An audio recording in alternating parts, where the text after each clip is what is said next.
नमस्कार, रजनीश किचनमध्ये आपलं स्वागत आहे. आपण पुढचा पदार्थ बनवणार आहोत करंजा. कुसकुशीत आणि खमंग आणि कुसकुशीत करंजा बनवूया. त्याच्यासाठी साहित्य लागणार आपण बघूया. करंजी बनवण्यासाठी आपल्याला अर्धा किलो मैदा घेतलेला आहे. अर्धा किलोच्या करणार आहोत आपण करंजा. त्याच्यासाठी पाव किलो खोबरं त्याला थोडंसं ठेवलं आहे कारण जास्त होईल सारण म्हणून.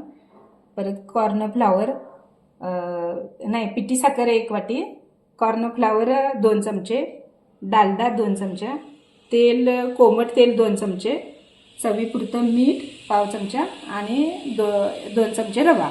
आता आपण मैदा मळून घेऊया. त्याच्यामध्ये रवा टाकूया, 1 चमचाभर रवा टाकूया. परत हे मीठ टाकूया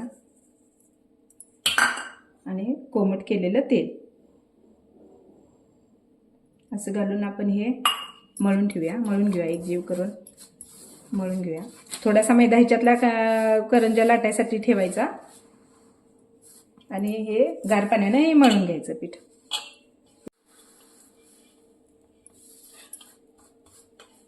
कोण कोण करंजीमध्ये रवा घालत नाही, खरं रवा घातलं की जराशी करंजी कडक राहते. नाही घातलं तर थोडंसं मऊ पडते, म्हणून थोडासा रवा त्याच्यामध्ये टाकायचा आणि थोडा वेळ मुरायसाठी ही कणिक मळून निदान 1 तासाभरासाठी तरी आपण बाजूला ठेवायचे. आणि तोपर्यंत आपण करंजीचं सारण तयार करून घ्यायचं. हे अशा पद्धतीने चांगलं जरा मळून घ्यायचं, म्हणजे करंजी पीठ चांगलं हे होईल, मळून मऊसर होईल आणि लवकर आपल्याला करंजा बनवता येतील. हे आता पीठ मळून झालेलं आहे चांगलं आपलं. तर आपण 1 तासासाठी ह्याला मुरत ठेवूया. हे पीठ म्हणजे करंजा चांगल्या फुगतील. हे झाकून ठेवूया आपण अशा पद्धतीनं. त्याच्यावर झाकण घालून आपण झाकून ठेवूया. त्यासाठी आपण 1-2 चमचे रवा हे करूया, भाजून घेऊया. त्याच्यात घालण्यासाठी पहिला रवा भाजून झाला की मग खोबरं भाजून घ्यायचं. म्हणजे खोबरं आधी भाजलं आणि नंतर रवा भाजायला गेलं तर सगळं खोबऱ्याचं हे करपून त्या रव्यात हे मिक्स होऊ शकते. त्याच्यापेक्षा पहिला रवा भाजून घ्यायचा. रवा भाजून घ्यायचा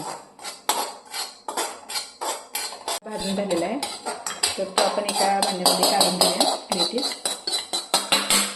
त्याच्यातच आता खोबरं भाजायला टाकूया. पाव किलो खोबऱ्यात थोडीशी अर्धी वाटी काढून ठेवलेलं आहे खोबरं, कारण ते जास्त होणार. चांगलं हे खरपूस भाजून घ्यायचं. खोबरं भाजलं की करंजी जास्त दिवस टिकते, नाहीतर मग त्याला नंतर तेलकट वास येऊ लागतो. जास्त दिवस टिकत नाही करंजी, म्हणून जरा भाजून घ्यायचं. किती पण दिवस तुम्ही खा, 1 महिनाभर वगैरे चालू शकते ही करंजी. आपलं खोबरं भाजून व्हायत आलेलं आहे.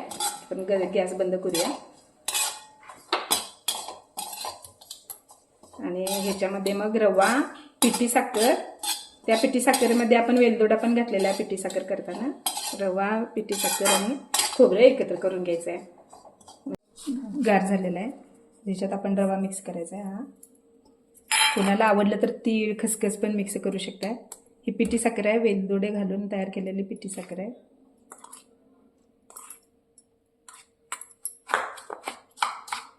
हे आपण जरा टेस्ट करून बघितलं तरी चालते.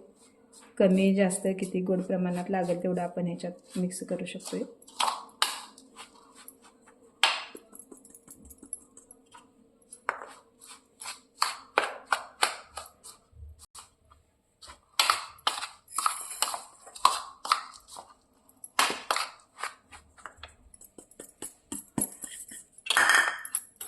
तर हे आपलं सारण अशा पद्धतीनं तयार झालेलं आहे.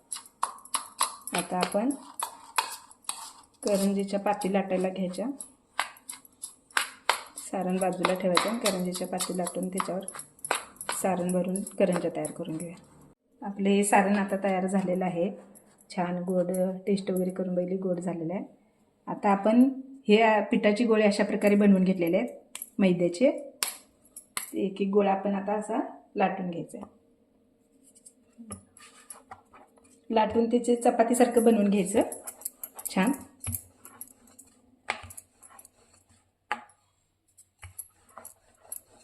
मोठी चपातीच करून घ्यायची त्याची.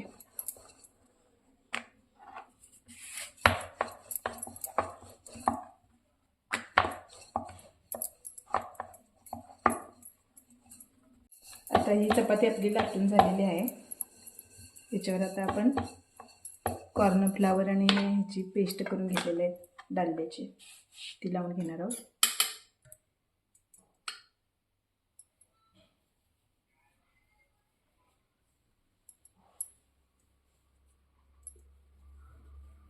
हे लेयर येण्यासाठी किंवा चांगले खुसखुशीत होण्यासाठी याची आवश्यकता आहे.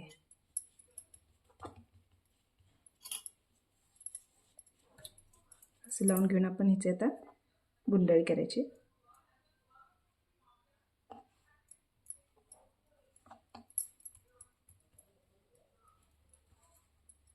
अशा प्रकारे तर ह्याचे आपण छोटे छोटे भाग करून घ्यायचे.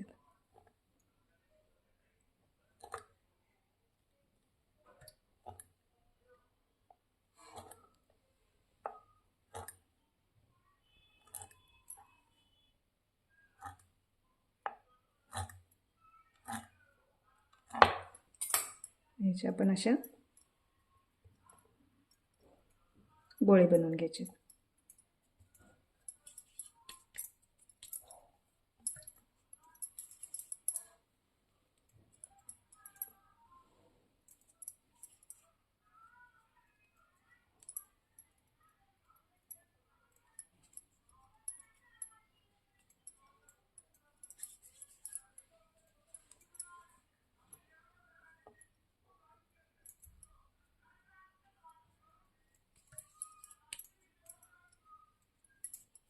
अशाच पद्धतीने आपण सर्व चपात्या लाटून घेऊन त्याच्यावर कॉर्नफ्लावर आणि मैद्याची पेस्ट डालड्याची पेस्ट लावायची आणि चपाती लाटून नंतर ह्याचे गोळे बनवून घ्यायचे आणि मग ह्याच्या पाती लाटून घ्यायच्या.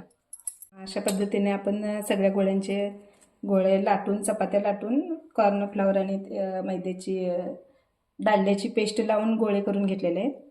आणि हे आता आपण झाकून ठेवूया, कारण जर उघडे ठेवलं तर ते वाळणार. लागेल तसं आपण ते बनवायला घेऊया. आता अशा पद्धतीने या पाती लाटायला घेऊया.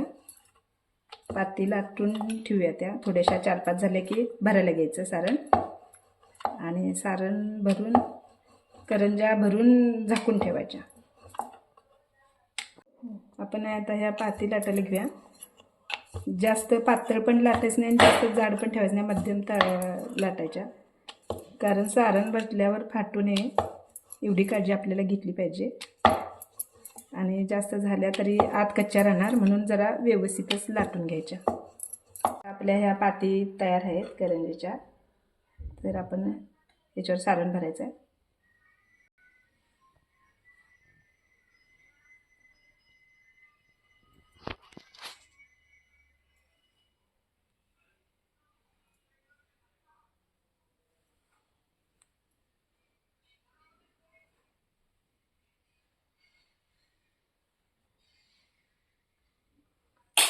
कडेनं ह्याला दूध लावून घ्यायचं.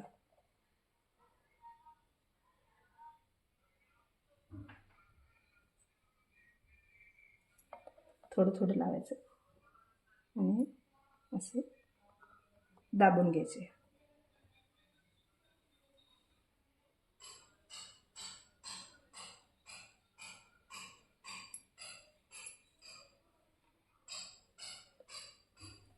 असं प्रत्येक करंजी चांगली व्यवस्थित दाबून घ्यायची, कारण नंतर तेलात सोडल्यावर ती फुटून सारण बाहेर येऊ शकतं.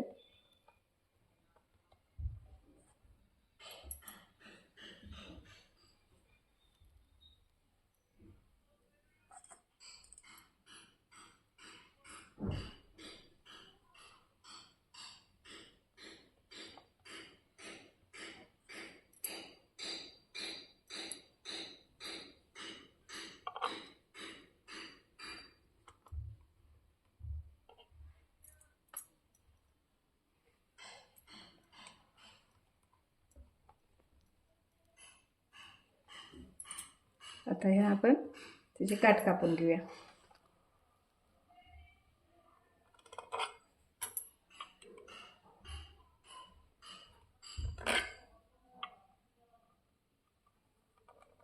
व्यवस्थित कडेनं काट कापून घ्यायचे आहेत. जास्त आत गेलं तर सारण बाहेर येण्याची शक्यता आहे. तर कडेनं थोडं थोडं हे करून घ्यायचं,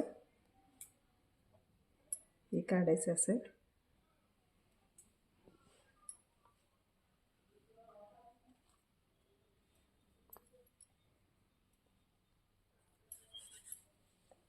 तर अशा पद्धतीने आपली ही करंजी तयार झाली आहे. ही आता आपण पेपरवर ठेवून झाकायची आहे. खाली एक पेपर घालायचा, त्याच्यावर एक पेपर घालायचा आणि झाकून ठेवायच्या. जर उघड्या ठेवल्या तर वाळणार आणि फुगणार नाहीत. आपल्या ह्या करंज्या तयार झालेल्या आहेत. करंज्या तयार झाल्या की लगेच झाकून ठेवायच्या, नाहीतर वाळल्या की त्या फुगत नाहीत. आणि थोड्या झाल्या की थोड्या थोड्या आपण तळून घ्यायच्या. आता तेल गरम करायला ठेवलेलं आहे, तापले तेल.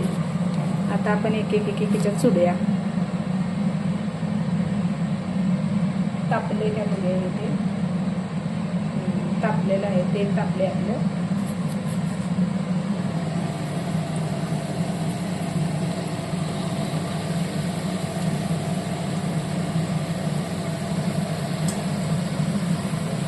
करंजी तळताना पण लगेच परतायची, नाहीतर एका बाजूला परतली जास्त भाजली की दुसऱ्या बाजूला लगेच परतता येत नाही आणि चांगले फोड पण येत नाही त्याला.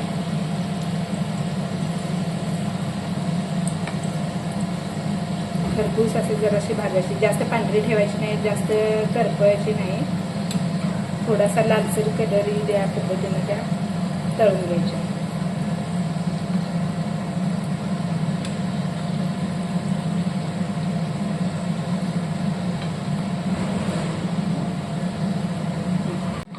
आता ह्या लालसर थोडासा कलर आलेला आहे ना, पण जास्त वेळ नाही ठेवायला पाहिजे. आता हे काढून घेऊया आपण.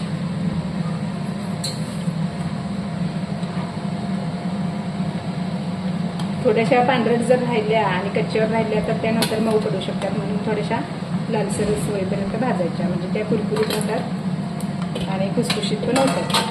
तर आता आपण अशा पद्धतीने सगळ्या करंज्या तळून घेऊया. थोड्या ते आता राहिलेल्या करंज्या तळून घेऊया आपण.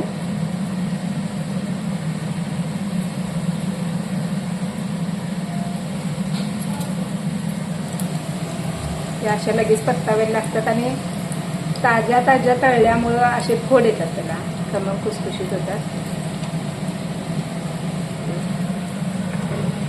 मंद आचेवर तळायचं आहे, जास्त मोठी नाही जास्त बारीक नाही, अशा गॅसवर तळायचं. मध्यमच गॅस ठेवायचा थोडा, नाहीतर लईच जास्तच करतेस होणार, नाहीतर जास्तच कच्चं राहणार असं होणार.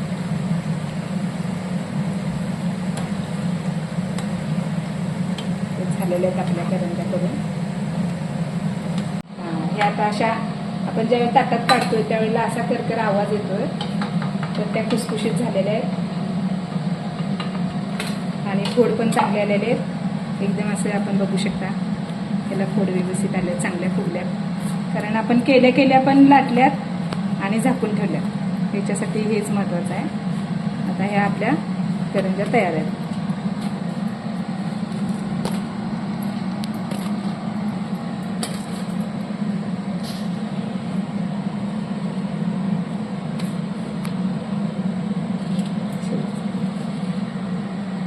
आता अशा प्रकारे आपल्या करंज्या तयार झालेल्या आहेत. तुम्ही करून पहा. चांगल्या वाटल्या तर लाईक करा, शेअर करा आणि सबस्क्राईब करा. मस्त राहा, स्वस्त राहा. तसं मोडल्यावर तसं आज खुसखुशीत दिसते, खारीसारखं खुसखुशीत दिसतात, पदर सुटतात त्याचे आणि छान वाटते. बघायला पण छान वाटते, खायला पण छान वाटते. खाऊन बघा, नक्की टेस्ट करून बघा, नक्की ट्राय करून बघा.